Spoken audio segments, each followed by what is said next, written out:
Welcome to the Private Practice Podcast. I'm your host, Dr. Brooklyn Storme, here to help you unlock the mind, business, and spirit of your private practice success. So whether you're just starting out or you're looking to grow, this is the place for you if you really want to create a thriving private practice. Before we dive in, I want to share something that can really make a difference in your business. Imagine having an expert in your pocket, someone available on demand whenever you need guidance. Well, that's exactly what my new program, Practice Momentum, offers. With over 30 years of experience at your fingertips, you can now get the support you need whenever you need it. Curious? Head over to brooklynstorme.com to learn more. And now let's get into today's episode. Welcome to another episode. So pleased that you're here. This is going to be super high value and it is really going to help you. I'm going to give you some information to provide context around how to get referrals from doctors more easily. And this is not something that you've heard from me before. I'm going to be doing a little bit of a deep dive and showing you some data that will really help you understand why the block is happening from their side for counsellors getting referrals and what you can do about it. Okay, so there are a few things that you need to be aware of first up, right? So one of the challenges that doctors have is they think to themselves, well, so-and-so, my patient here needs a referral for their anxiety. I am just going to send them to a psychologist. I'm going to send them to a psychologist down the road, right? And a big part of the reason that they do that is because of Medicare. Number one, psychologists are on Medicare. And number two, it means that the client, their patient, will get some money back, right? And what ends up happening is because the doctors have they're in their little bubble, right? They're not even thinking about counsellors. And it means that counsellors get overlooked, okay? So to give you a little bit of context, there's Medicare rebates for GPs, right? Just like there are for psychologists and accredited mental health social workers, etc., and they're all tied to item numbers, kind of like with the NDIS, right? We've got item numbers that we use to deliver and invoice services. So for a GP, for a standard consultation, they get $42.85 when they bulk bill, right? So I'm talking about big bulk billing medical clinics here, or maybe little ones. So not your private clinics. This is for bulk billing clinics where patients go, see their doctor and they don't pay them anything. That doctor gets paid by Medicare $42.85, and the duration of a standard consultation is 6 minutes to less than 20. So we can say between 6 minutes and 19 minutes, okay? Now, the other thing that we need to understand too is that there's some structural disparity around appointment booking with doctors and with counsellors, okay? And this also impacts things. And I don't think the doctors realise this, but I'm sharing it with you so that you do realise it, so you feel stronger and empowered to have these conversations as and if you need to, right? And I'll give you some scripts and stuff like that later on, but I'm just like, setting the scene at the moment. But for example, at bulk billing clinics, it's not uncommon for doctors to double book, right? They double book patients. So patients are booked in every 6 minutes, okay? And often 2 patients are booked in the same appointment slot. Now, I also understand that there are some clinics out there that even triple book, all right? It's what happens when maybe you go to see your doctor who's a bulk billing doctor and you've booked a 10 a.m. appointment, but you actually don't get in to see your doctor until 11:45. It's because the clinic, not the doctor personally, but the clinic reception, the way that practice works is they double or triple book, right? So it means that in the space of 60 minutes, that doctor can potentially bill 10 times, and they can bill 10 times the Medicare rebate, or the bulk billing amount, which is $42.85. So potentially in that hour, that doctor can generate for the practice $423, right? Now, if they're there for an 8-hour day, for 23 times 8, that means they bill 3,400 approximately for a day, right? They work 5 days a week. They're billing $17,000 a week, right? So this isn't about what they're billing, what you're billing, right? But you need to understand what's going on here. So the doctors have an appointment booked in, and then they add a second one, and then sometimes even add a third one, right? But in the space of an hour, under Medicare, they can see maximum 10 people if everyone they saw was a 6-minute consultation, right? It's while you're in and you're out. However, the reality for counsellors is very, very different, right?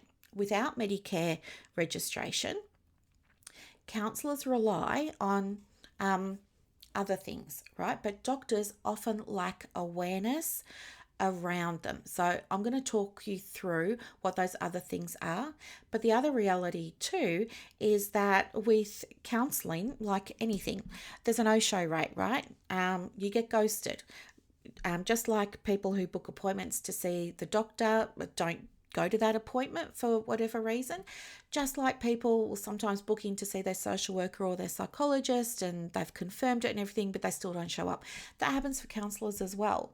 But the disparity happens because I think in the doctor's mind, the doctors are thinking, well, maybe they don't even think. The doctors are like, well, I'm so busy. I've got 20 people waiting to be seen in the next, 2 hours. They're all sitting out in reception. So the doctor is very, very busy. There's patient. And they don't understand that for you, you're sitting there on your hands for an hour because no one turned up.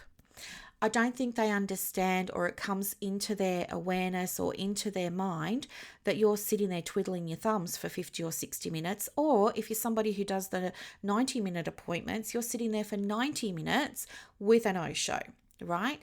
And therefore, you're not helping anyone, number one. You're not working with anyone. You're not billing. You're not receiving any revenue for the business, all that kind of stuff. I don't think this comes into the doctor's awareness, but it's something for you to understand, right? Those doctors usually are under the pump. There's always an abundance of patients at the medical practices, and they're go. And so it doesn't come to their mind that it's not like that for you, okay? The other thing that I want to speak into here as well is some doctors will be really reluctant to refer to a counsellor because it's not so much that you're not on Medicare, it's what Medicare does for their patient, i.e. gives that person a rebate towards the cost of their sessions. So given that the doctor's concern is the rebate, remember when you're having those appointments, if this topic comes up, be prepared and say, counsellors can absolutely provide rebates too. They're not Medicare rebates, but they're health fund rebates. And these come from places like Medibank, Bupa, HCF, right? And let them know that just because it's not Medicare, it's still a rebate and it's often comparable with what that patient would get on Medicare. I think this is very important because I think, like us, sometimes the doctors believe that they want to save a patient money. So if you can say, yes, you're right, we're not on Medicare. However, they can get a comparable rebate from their private health fund. Then it kind of makes it easier for the doctors to get on board with sending you a referral because they're like, oh, I didn't realize that. And you can say, yes, it's true. And depending on that person's level of cover, they might get like 80% back or something like that, which could even be more than a Medicare rebate. So I'm really pleased I was able to share this information with you. Right? So straight away, you've removed the block that the doctor might have been having to sending you a patient. Right? Their patient, your client. So that's number one. Number two is, I want to give you some evidence-based responses to doctors' concerns when they say, oh, but you don't offer a rebate. So the first one is private health fund rebates exist. And I want you to let the doctors know that many private health insurance, like I said a moment ago, Medibank, Bupa, HCF, for example, cover counselling under their extras policies if the counsellor is registered with their fund, right? For example, clients that are with St Luke's Health or with Teachers Health can claim up to 70% of their counselling session costs, and that can be more than what the client would get with a Medicare rebate. So actually the client would be better off financially seeing a counsellor. Do you see where I'm going with this? Do you see why I wanted you to get a pen and paper? I want you to think about putting this in a letter, put it in an email, put it in a flyer that's only for doctors, right? Not for the general public, but put it in a flyer that's just for doctors. Put it in your promo material that's just for doctors. Start including this in your dialogue when you go and you have those meetings with the doctors, all right? The other evidence-based response that I can share with you to take to the doctors when they bring up the, oh, well, there's no Medicare rebate, I want you to remember this. And again, it's something to write down. Financial contribution is clinically demonstrated to improve outcomes for mental health patients, okay, through things like adherence and engagement. So there is a number of studies that show that cost sharing, even if it's a small fee, correlates with a much higher treatment compliance and patient retention or client retention. For example, financial incentives have been demonstrated clinically to increase the attendance at therapy by a client by 49%. Okay. And if you want to go and have a look, let me just get my source up for you. So that is from the National Library of Medicine, and the article that I'm quoting is called Do Financial Incentives Increase Mental Health Treatment Engagement? A Meta-Analysis. Okay. And that article is also available at the Journal of Consulting Clinical Psychology. So you can go and have a read of it there. If you're interested, if you want to pull other quotes from it for any marketing materials you might want to take to doctors' meet and greets, right? The second point here is clinical outcomes. So there is a bunch of research that demonstrates that patients paying fees report faster reduction of their symptoms and sustained gains, likely due to increased accountability. Okay, so that is really important to know too. You can read more about this. Where's my source? Sorry, I started researching on my podcast so that I can give you like evidence-based information. So there are a couple of things that I wanted to share. One is an article from the Society for the Advancement of Psychotherapy. And the other one is, where is it? The other one is from the... Sorry, I'm just bringing it up now. My computer's a bit slow. It's doing a redirect on my little link here. While that's doing that, if I remember, I'll put the link to it in the show notes. But anyway, you can find this information yourself, okay? The caveat for the clinical outcomes is that when the fees were excessive, they don't obviously get the same outcomes for low income groups because they then disadvantage low income groups. Now, in terms of how to respond to why charge fees, it's a question that doctors might often ask. Well, why are you even charging fees? It should be free. We don't charge fees. Well, no, they don't charge out of pocket fees, but they're getting paid by Medicare because they're bulk billing, right? So they're right in one sense, not in another.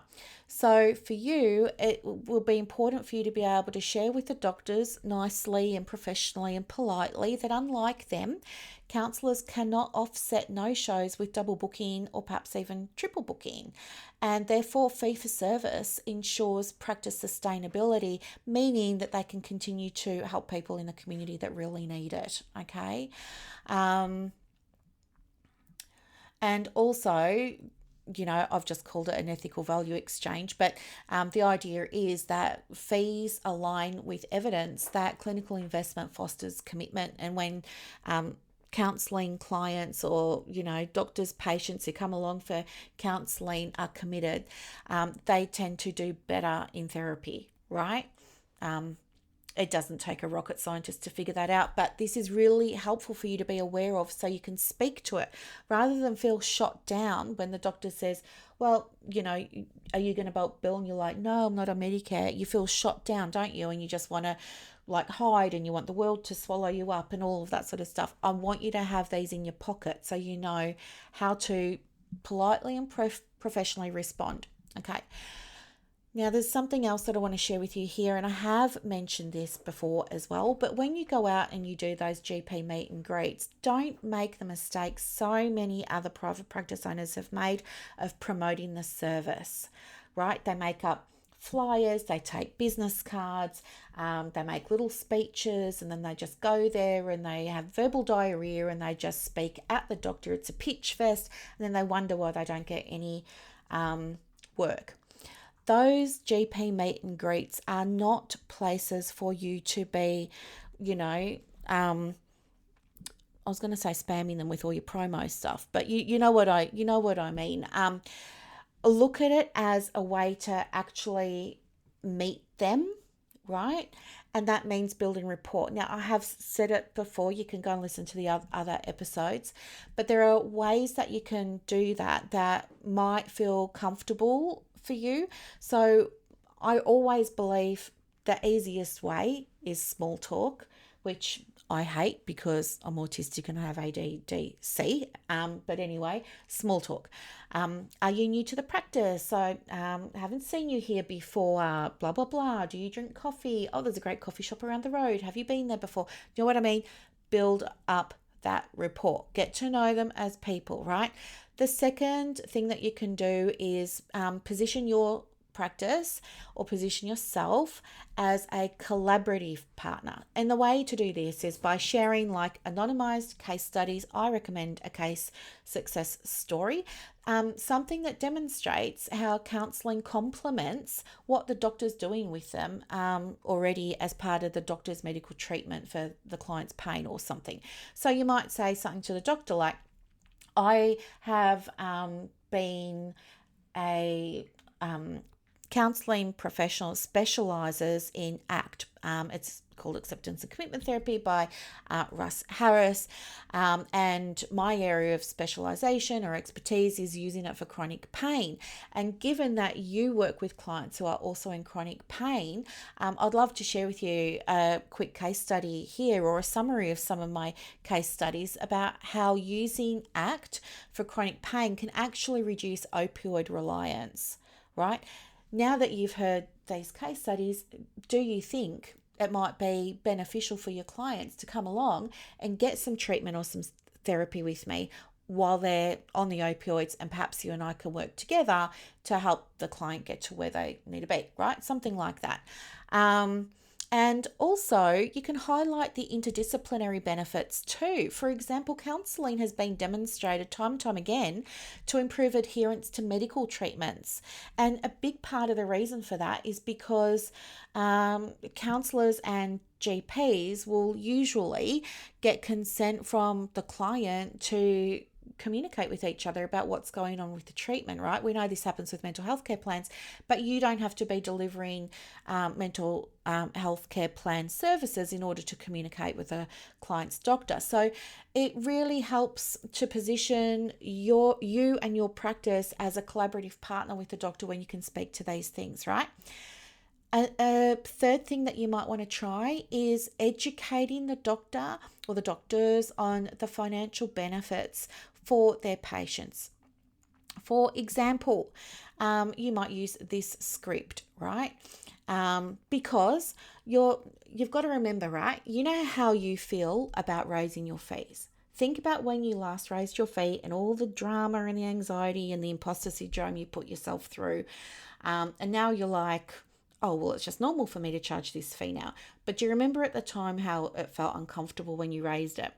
And do you remember how when you first started charging for sessions, how uncomfortable you felt, giving people the invoice? Some people say asking for the money. I don't ever think you're asking for money. You're getting paid for the service that you provide. But you know what I mean, right? Remember how uncomfortable it felt to have the money conversations with your clients? Well, imagine your doctors, right? So the doctor at this bulk billing clinic is seeing patients all day long that might not be paying for any of their services, right? And now you're asking the doctor to send that patient to a fee paying service, i.e., working with you, right? Now, how do you think that doctor's going to feel about telling the client, I think you should go and see Brooklyn over at Brooklyn Storme Therapy and the fee is, $160? That doctor's going to feel highly uncomfortable because now they're in a position of having to sell or pitch your counselling service and try and, not convince, but encourage the client to pay to go and see you. So think about that conversation from their perspective. And when you understand that, think about what would have been really, really helpful for you when you first started selling your services, right? Because that's the thing. The doctor is going to be pitching your practice to their patient. And maybe the reason you haven't been getting clients is because the doctor doesn't know how to do that, or the doctor feels uncomfortable. The doctor doesn't want to lose work. They don't want to lose their patients because now they're asking the patients to go and do things that cost money. Do you know what I'm saying? So you might want to think about scripts, right? So you can give them any script that you want, but a suggested one might be, I'd love to refer you to Brooklyn over at ABC Counselling. It's not a Medicare referral, so there's no Medicare rebate. However, many patients that I've sent over to Brooklyn use their private health fund rebates, and that reduces any out-of-pocket expenses. Let me connect you with her and she can speak to you a little bit more about, what you might be entitled to claim back, right? So give them some examples of how to speak to the patient about the money side of things if it comes up for them, right?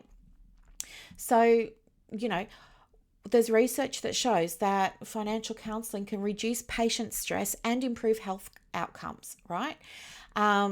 So that's really, really, really helpful. That's something you can do that will be useful to the doctors. And I'm sure once they had a few under their belt, like us, they develop proficiency and then it's not really going to be an issue, right? The other thing too is to address doctors' ethical concerns, right? So it might be useful to acknowledge discomfort that the doctor might be expressing to you about, the cost of coming to see you for their patient. And then maybe think about reframing it.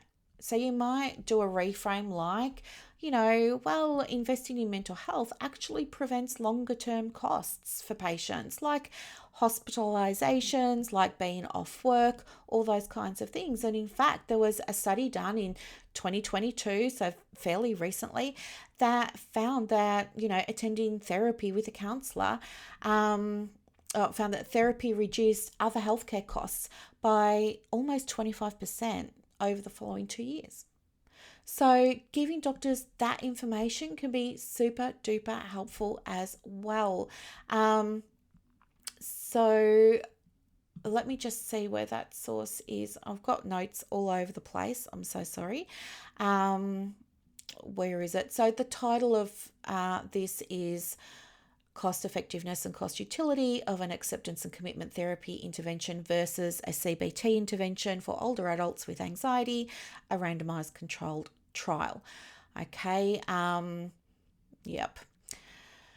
So there's that. And then the next thing that I want to share with you is, some evidence-based scripts for doctors that you can share. So I've got 3 more scripts for you. Now, these are only suggestions, right? You're going to put them in your own style. You're going to put them in your own personality and all of that kind of stuff. So use them as they are, or I would always recommend giving them a bit of a tweak so it just feels more easy and natural for you to share this information. But here's a script for introducing private health rebates, right? Here's the script. Many patients don't realise that their private health extras actually cover counselling. If they have a policy, they might be able to claim X% per session. I can refer you to counsellors registered with major funds, right? That's one. Script number 2 could be to support the idea of normalising fees as in themselves being part of a therapeutic process, if you like. So saying something like, this is the script, research shows that patients who contribute financially engage more actively in therapy. In fact, a 2020 trial found that fee-paying clients for mental health had, on average, 30% better outcome and retention than free services. So that's really helpful as well, right? That helps you, that helps the doctor, that helps the patient feel a little bit more comfortable too. And then I've got a 3rd script for you here around reducing stigma. So, if I don't know, the doctor's bumping up against some stigma that maybe they want to refer a client, and that client might be from a cultural background, or they might be, I don't know, it might be a sex or gender thing. There's some stigma they're experiencing, bumping into.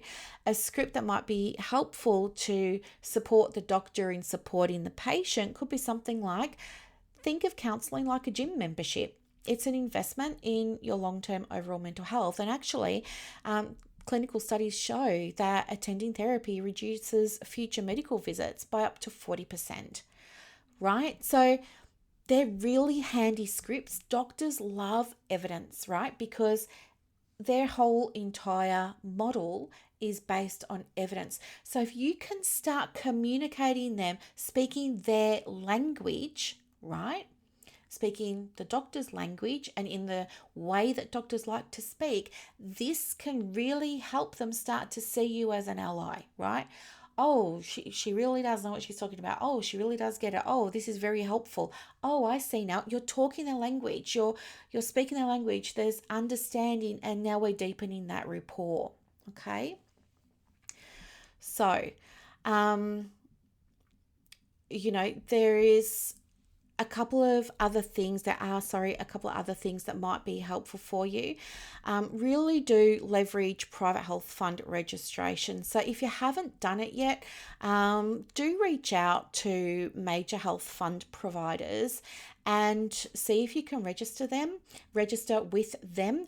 And when you do get registered, provide the doctors with a list of all the places that you're registered with, right? Even if you put those trust logos on the bottom of your marketing material to doctors, on the bottom of a flyer to doctors, on the bottom of your GP emails or something like that, it's a visual cue that builds trust, authority and credibility, and can really, really help you. And also, it's good to know that major insurers like Medibank, like Bupa, like HCF, for example, also provide doctors with a list of fund-approved counsellors. So that's really good to know, okay? Something else that can really work in terms of you being able to be seen as trustworthy and knowledgeable and an expert by doctors is to share and collect, collect and share any outcome data, right? For example, maybe start tracking client progress using validated tools and share the aggregated results with the doctors. So some tools that you might want to use, and you're probably familiar with these anyway, so I'm not going to go into them, but like the GAD-7 or the PHQ-9, right? So an example of that might be ACT therapy in psychiatric day hospitals showed 82 to 99% symptom reduction. Okay. And yeah, I know some of you will be saying, this is awesome. Where's the reference? So let me just see if I can bring it up for you. The article is called Acceptance and Commitment Therapy in a Psychiatric Day Hospital, a longitudinal naturalistic effectiveness trial. Okay. And that's from Frontiers in Psychiatry. It was published on the 11th of January 2023. So things like that can really help, but you doing your own tracking, so you don't have to use, the GAD-7, for example, or the PHQ-9, even just using a general health questionnaire, even using Scott Miller's session outcome rating scales or other outcome rating scales, all those kinds of things. Fantastic. Just collate the data, collect it, and then collate it every 3 months, so that you can see a picture of how effective the treatments and the interventions that you're providing to your clients are and the results that they're getting, and then take that data to your next GP meet and greet or use it in your follow-up email, right? Which you should all be having follow-ups with any doctors that you've met. So, be sure to include it in there because they'd be really interested to see it. It raises your profile. It makes you more referable. If you're not doing it, start tracking, okay? Yeah. So what I really want you to take away from this is understanding that doctors do a couple of things, right? They really do prioritize affordability of services for their patients because they themselves are in this whole, it's bulk billing, it's free, right? And they also prioritize trust. So by you being able to reframe fees as evidence-based investments, by you being able to reframe fees as well, demonstrating collaborative value and simplifying referrals, counsellors can shift from that mindset of I've got to go to promote my practice, market my practice, to instead the mindset of I'm going to partner with this particular GP. Do you see what I mean? Take it from promoting to partnering. Shift your mindset. You're not promoting, you're partnering. Yes, I know I just said that 3 times, but it's so important for you to shift the way you see these meetings, right? A strong therapeutic alliance accounts for 40% of treatment success, which is more than any other specific therapeutic technique in psychology or counselling. All right. So I want you to, update, revise how you're going to go and speak with doctors at your next GP meet and greet. I want you to take some of this stuff you've heard today and rethink your follow-up email, your follow-up call, your follow-up visit. Be inspired by what you've heard. It is brand new information. Take away what I've shared with you there about how the doctors can sometimes get blindsided or blinkered rather. They get blinkered because they're in the world of doing everything free. They just assume, well, I'm not getting private fees, I'm just doing bulk billing, you're not even on bulk billing. Like, shift that mindset for them. Let them know, well, yeah, there's a reason for that. Your consultations are 6 minutes to 19 minutes. My consultations are 50 minutes plus. You can double book, which is awesome for you. I love that for you. It means that you'll always be able to bill the maximum you can in the hour. But it's just not like that for me out here in the private sector. Okay. Let them, give them that education, back everything up with data.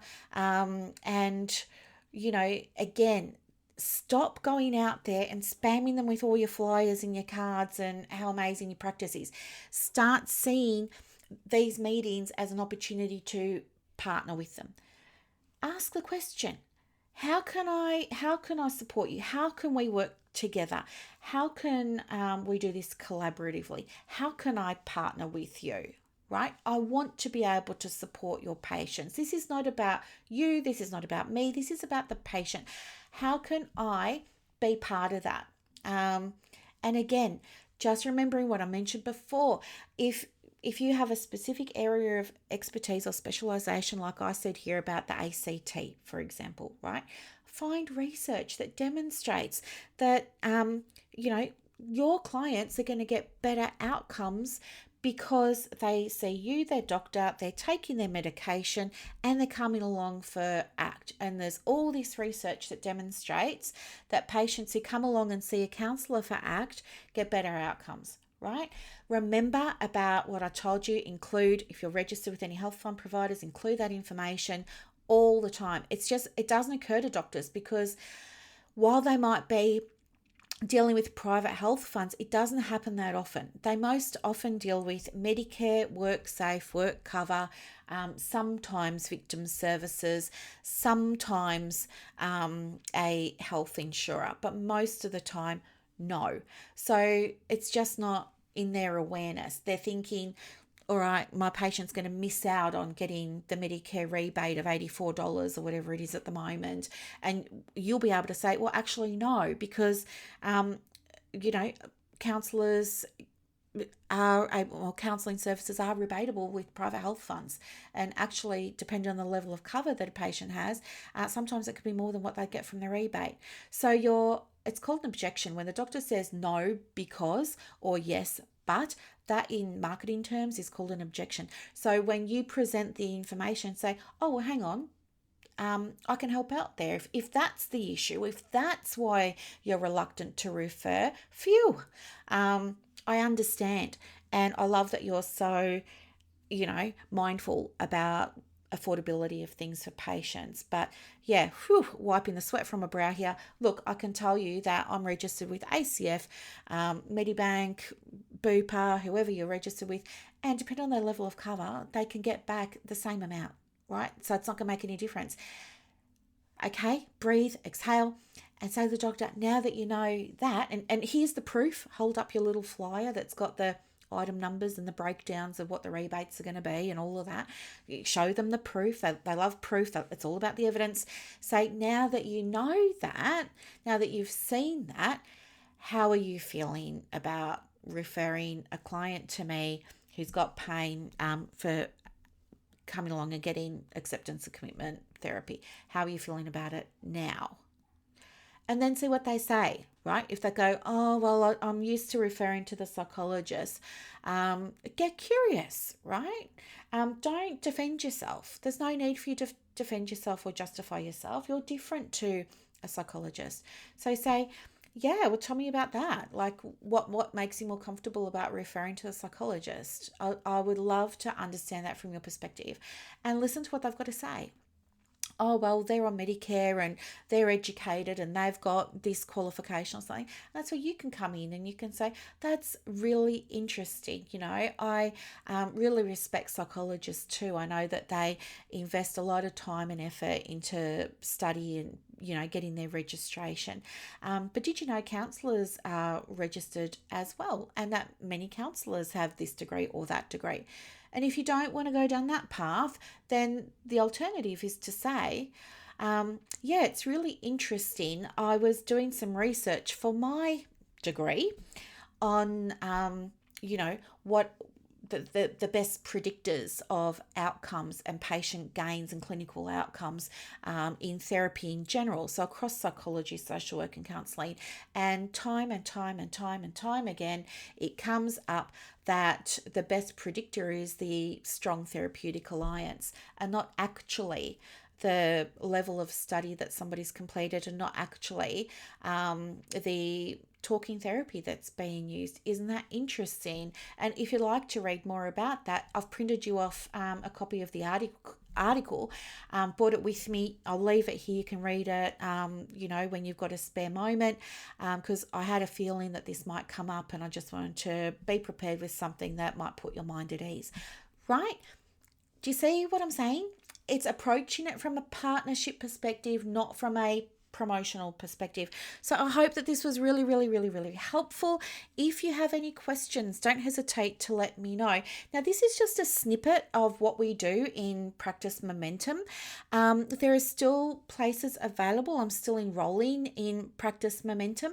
So as I said, if you would like to have a conversation with me, ask me some questions, find out if private Practice Momentum is something that would actually help you, I'm more than happy to answer any questions you might have or even have a quick conversation with you. And if it's not the right thing for you right now, of course, I'm going to point you in the direction of something else. I've got loads of resources and it's really easy for me to pull them up and flick them over to you. And I'm most happy to do that. So yeah, just leave a comment. I'll see it. I'll get a notification that a comment's been made and then I'll be able to get in touch with you. All right. Have a beautiful, beautiful Saturday. It's currently my little iPhone saying it's 29. It's 29 and I'm going to get out of my pajamas and put on my, I'm going to say it, my active wear and head down to the gym before it gets even hotter. So have a beautiful, beautiful day. Thank you so much for being part of my world and I'll talk to you in the next episode. Bye. And that's a wrap for this episode of the Private Practice Podcast. So as you reflect on today's insights, imagine creating real success in your private practice without going down rabbit holes or exhausting yourself with business activities that don't move the needle. With Practice Momentum, you have push of a button help available on demand. It's like having an expert in your pocket ready to guide you whenever you need it. Visit brooklynstorme.com to discover how Practice Momentum can transform your approach to building a thriving practice. I'm Dr. Brooklyn Storme and I'll see you next time as we continue exploring the mind, business and spirit of private practice success.